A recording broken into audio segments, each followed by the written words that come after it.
To officially start off my reflection video, I would like to stress the amount of great information I have learned this month.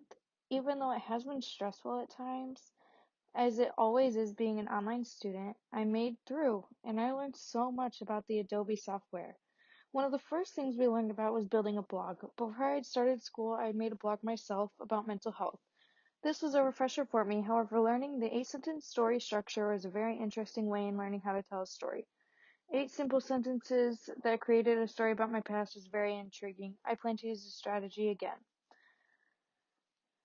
We made multiple posts to our blog, and I hope in our future that we use our blogs again, because I wish to build onto it. It was a great skill to learn.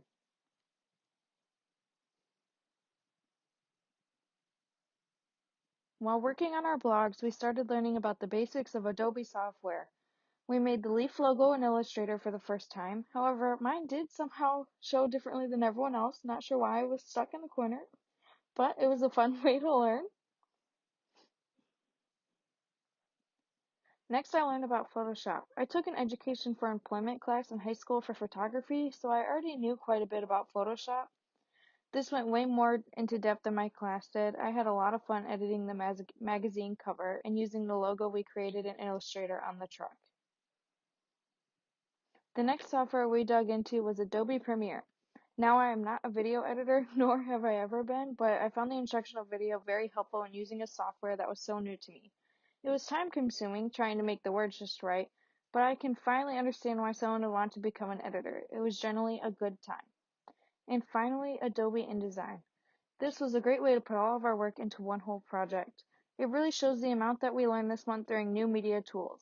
It was a little tedious at times, especially when placing images and having something selected so it went over it, but InDesign was one of my favorite softwares to cover. In conclusion, I really enjoyed new media tools. It was definitely a more interactive class that I have been a part of. I like to learn hands-on, and following an instructional video and being able to play around with the software ourselves was very smart in the art of teaching. And to conclude my time in new media tools, I thank you for the information I have learned, and I can't wait to put my skills to use in the future.